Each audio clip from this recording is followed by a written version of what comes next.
سلامونه احترامات یوم بابړه 12 اگست کال 1943 هغه ورځ د نن منځلي کېږي په 400 کې مختلف خدایي خدمتګارانو سره پکې موږ ملو شو. خدا یو خدایي خدمتګار چې د تیرو 15 کالو راسي د بابړې په مقام چې کم یادګار جوړ شوی دی په هغې باندې ګلونه شیندل کېږي، په هغې باندې سیرې چولې کېږي، نو هغه د مسلسل چې کم دی نو د ایمل خان په لیست کې هم دی، د اسفندیار خان په لیست کې مو او د ولی خان خبره هم ته کوم چې ولی خان هم په دې باندې حاضري کړې ده او که نه دا ګلونه دې روړي. ولی خان راته به دلته کې ولی خان خو جي مشران او زما په دغه کې اسفندیار خان ایمل خان دې لپاره زه د 12 اگست بابړه زه مناوم او د دې څه خدمت یې هغه څه قرباني کوم لکه ګلونه شیندل یا مشران راځي په دې باندې ګلونه شیندلو دا سیرې میرې دا زمون دغه دا به مونږ کوو. خان بابا ته خان بابا ولې وایي؟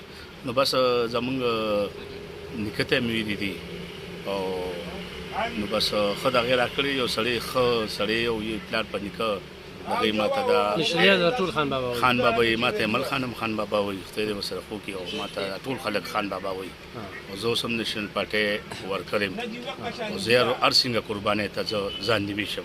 خان بابا داسې وخت هم راغلی چې په یادګار باندې صرف تا زري کړې ده یا ستا نیکه پې کړې ده یا ستا والد صاحب؟ یاره جي زما خو هم نیکه به هم راغلی دی دلته قربانۍ کړي دي، باچا خان بابا سره هم قرباني کړي. زما کړ نیکه زما مقبره کې خښتې د موسی مقبره کې د هغه 115 کاله د وفات کېدو شو او هغه کانګرسي و.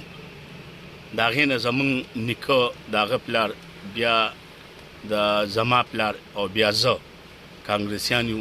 نشلیان او کانګرسیانو کې ډېر فرق دی ولې چې د نشلیان د ټیم کاري بس کله یو خو موږ چې د لالوشي وو نو خدای پاک فضل موږ بل څه نه لیدلي. باچا خان راته مورم باچا خان خوړی دی او نیکم راته باچا خان خوړی دی.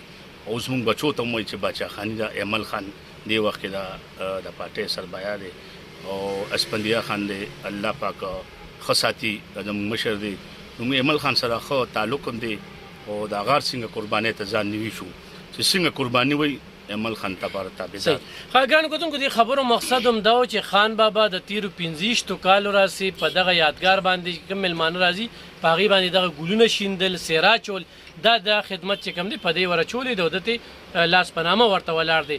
خو داسې ورځ راغلي چې د پارټۍ مشرانو ګډون نه دی کړی خو د بیا هم ګلونه وړلي دغه ځای کې شیندلي د واپس راغلي بابړه په ځان لمانځلې شوې ده.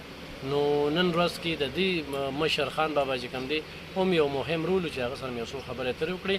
دا 12 اگست کال 1943 د پښتنو دویمه کربلا په سوونو شمېره کې کسان مړه شوي. اوس ما رفاقت سره خبرې کولې نو ما ورته د تعداد دا څه وجه ده نو رفاقت الله وی چې په بعضې قبرونو کې څلور مړي چې کوم دی د ډاکټر سهیل په کتاب کې دا ذکر شوي دي نو هغوی هغه درې مړي پټ کړي دي ولې چې دا ګولو پیسې به یې ترې اخیستې نو هغه ټیم کې پیسې نه وي.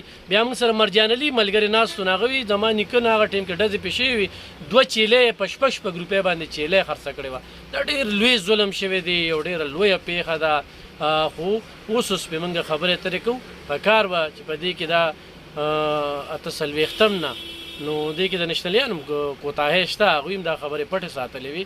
خو اوس دا 15 کاله شو چې ایمل خان په دغه باندې دا خبرې لګي مخې ته راځي وختاً په وختاً په دې موږ تاسو ته معلومات درکوو.